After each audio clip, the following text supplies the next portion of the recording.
Hello, so I'm here at Ripon Cathedral where in 1840 a young man named William Weightman stood to be ordained. It's also a bit windy. Weightman was no ordinary curate. He went on to assist Patrick Brontë, the father of the famous Brontë Sisters, in the remote village of Haworth. Today we're going to explore the life of the real William Weightman, from his early days here in Yorkshire to his close connection with the Brontës, and ultimately his tragic end. This cathedral marked the beginning of a journey that would leave a profound impact on the lives of the Brontë sisters, inspiring both friendship and admiration.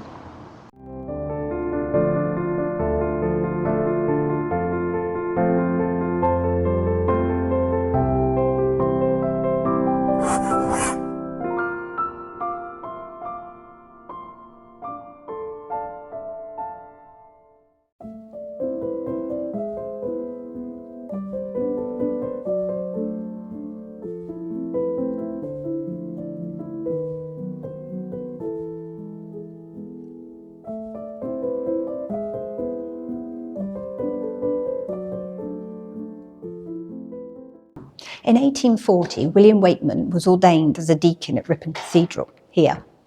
This was a significant moment in his life, marking his formal entry into the Anglican ministry. He was ordained on the 19th of July alongside about 13 other candidates in a formal ceremony that would have been a public event. Weightman had already begun his work in Haworth before he was ordained, likely through church connections or recommendations from other clergy. Haworth at the time was a poor and challenging parish, and many young curates had this draw to such a place for the experience of working in a struggling community. Choosing Haworth would have been a decision influenced by his desire to serve, but also by the opportunity to work with Patrick Brontë. He was a respected figure in the church. It was here that William Weightman's journey would truly begin, eventually leading him to become closely connected with the Brontë family.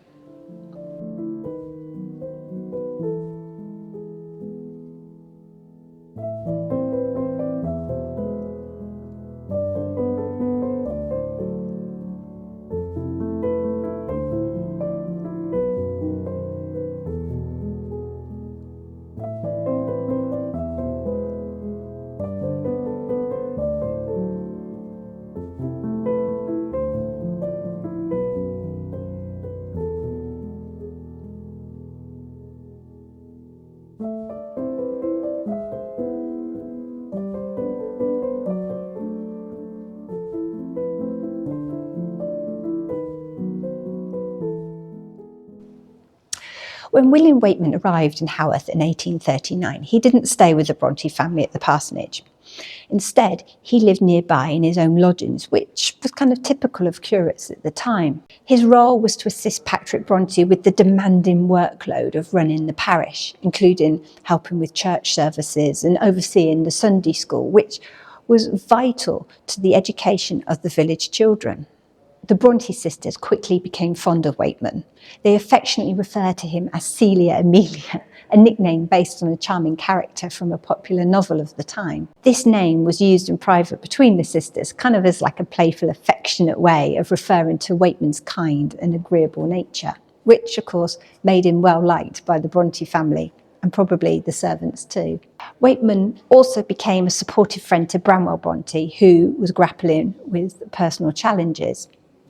Branwell struggled with addiction and depression, and while Weightman couldn't save him, he offered this sort of steady presence in his life. William's presence in Haworth was a great help to Patrick Brontë.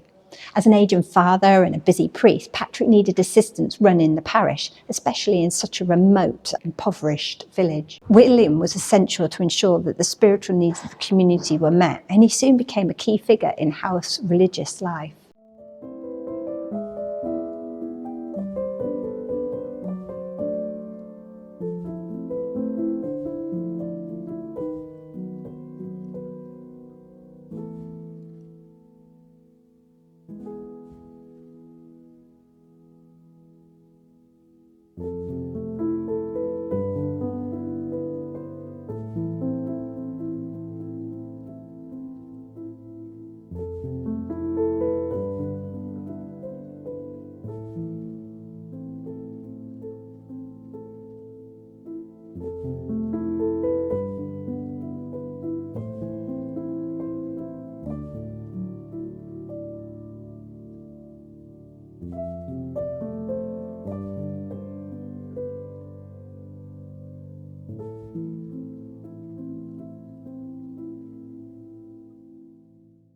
William Weightman was certainly admired by the Brontë sisters, but there is no evidence to suggest any relationship with Emily as portrayed in the recent film, Emily. The film's portrayal of Weightman having an affair with Emily is pure fictional and does not reflect any historical fact. I mean, if anyone in the Brontë family had romantic feelings for him, it was likely Anne Brontë, who had a more sort of reserved and subtle way of expressing such emotions. Charlotte Brontë, who was close to William, even drew a portrait of him. This gesture speaks volumes about the affection and the fondness the Brontë family had for him. Charlotte's portrait reflects how much William was appreciated by them, though there is no evidence to suggest any romantic involvement between them. Maybe Charlotte had a bit of a crush. William also expressed his affection through small, thoughtful gestures. And in 1840, he sent a Valentine's card to the Brontë sisters, as well as Ellen Nussey, a close friend. How cute. He went so far as to walk all the way to Keighley to post these cards, likely to keep his identity anonymous at first. This was a kind and thoughtful gesture, and Charlotte Brontë even referred to it with a mixture of admiration and teasing, though the act hinted at fondness he held for the family. In addition to his fondness for the Brontë sisters, there is some suggestion that William may have had a love interest back at home. I mean, details are vague, we can't be sure, but there is speculation that he had a connection with a young woman called Agnes Waltham.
Upstairs in the cathedral is a small room, and look what I've discovered. It is filled with treasures, and more like the treasures I prefer, books. And a headless man. Let's go and have a look at the headless man. Yes, he really is headless. How careless to lose your head.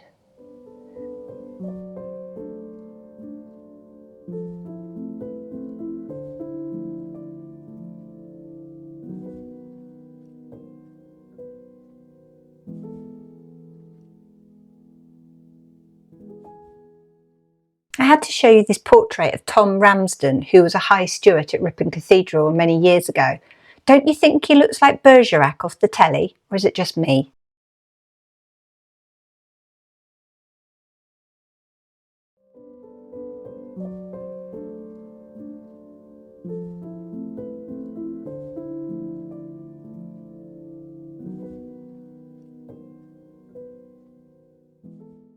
The villagers of Haworth believed that William Weightman contracted cholera, was attending to a young girl who was gravely ill. Cholera is a highly infectious disease, and it's primarily spread through contamination of water or food, and it's leading to symptoms such as diarrhea and dehydration and It was a common and deadly threat in the 19th century, especially in areas lacking proper sanitation. Weightman suffered for 2 weeks, oh God, poor man, before he died on the 6th of September 1842, at the age of only 26. His illness was described as being slow and painful with symptoms, we don't need to go into that, but it led to basically a dramatic loss of fluids and ultimately death. His tragic end deeply affected the community, as well as Patrick Brontë and his family, with whom Weightman had been closely associated. A memorial stone was later raised in his honour at St Michael's and All Angels Church, funded by the villagers, showing their appreciation for his dedication and his service. The Brontës, particularly Branwell, took the loss hard, and it is noted that the sisters, Charlotte, Emily and Anne, were away when they received the news of his death. It must have been hard.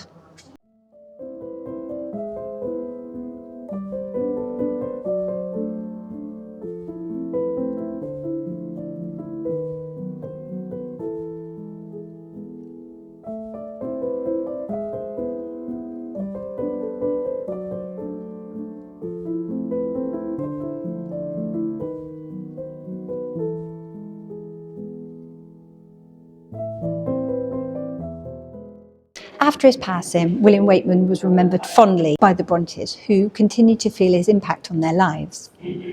Some believe that Anne Brontë may have drawn her memories of him when creating the character Edward Weston in Agnes Grey. His kindness, dedication and humour made him a unique figure in their world, one whose loss was felt deeply by the Brontës and their community alike. In the end, William Weightman may have only spent a few years in Haworth, but his life touched those around him, particularly the Brontës family. He was more than just a curate. He was a friend and a source of joy, and perhaps even a little inspiration for the Brontës' enduring works.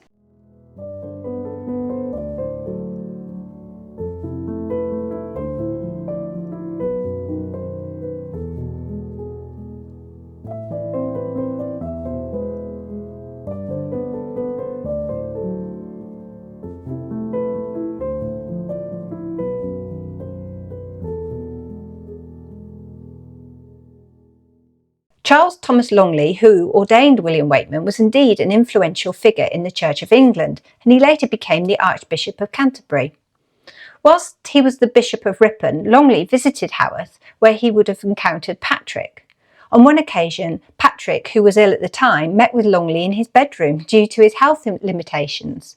This demonstrates the respect they held for each other, especially given Longley's prominence and Patrick's long-standing role in the Haworth community.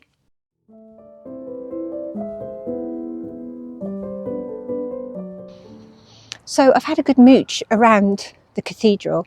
I'm at the back of the cathedral now, away from the main entrance, and of course, typical me, I find gravestones. I seem to always end up in a graveyard whenever I do videos. I'm starting to wonder if it's a healthy thing. So I was wondering if when Charlotte Brontë was in Norton Conyers, which I've done a video about, maybe it was the house that influenced her idea of the Mad Woman in the Attic. I'll put a link up here. I was wondering, it's not far from here. It's, 10 minutes in a car. Obviously, she wouldn't have come in a car, but, it wasn't that far away. And I wondered if she came here for a visit, because this cathedral was a big deal for Yorkshire, so maybe she did, I don't know. So maybe she's walked around this building on a chilly November day, I don't know. But it's nice being around the back. It's quiet, not as many people as around the front of the church, but it's nice to have a little mooch. And loving the gargoyles. I must admit, I have a real soft spot for these gargoyles these architects put on these buildings, but there's a good collection of them here. So, right, guess what I'm going to say? Yes, it is. It's very much time for a cup of tea. My hands are so cold. Oof. Right, come on, let's see if we can get a brew.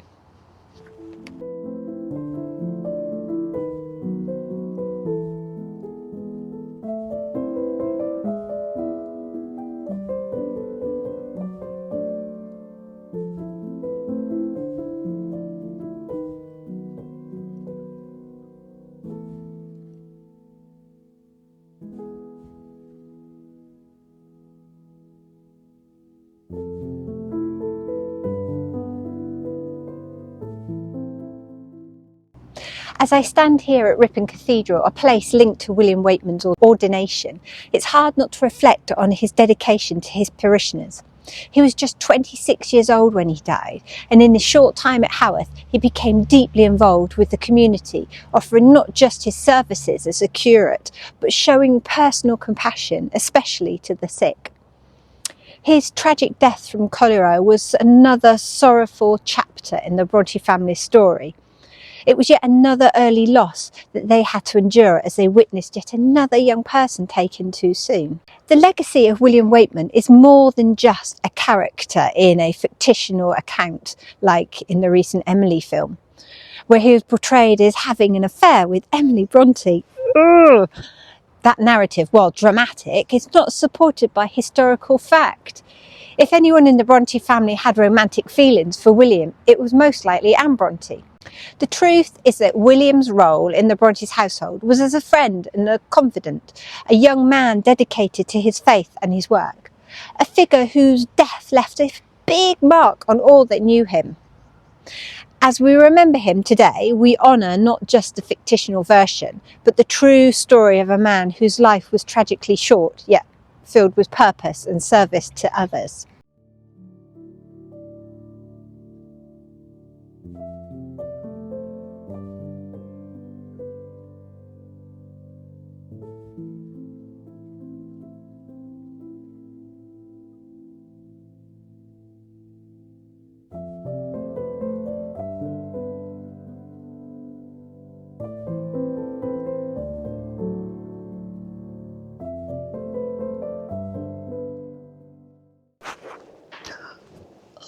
Press record this time. That would be really helpful. Back here, I think, because then people won't get in my way. I don't mean to be rude, but they do seem to pop up. Should we try again? His tragic death from cholera. Ooh.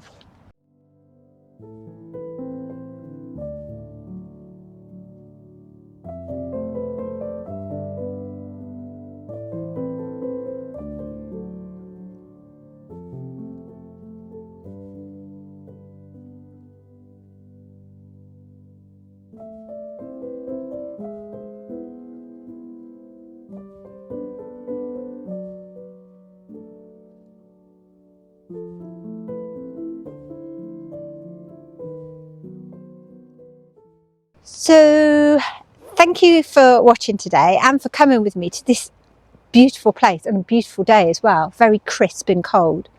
My family also have connections to the cathedral, so it was lovely to come and sit and have a think and just spend a bit of quiet time here. If you enjoyed this video, please do that whole likey subscribey thing, because it really does help me out. It lets YouTube know that we want to watch more Brontë content. So until next Friday, have a good weekend, and I will see you next time for more Brontë adventures. Take care. Bye.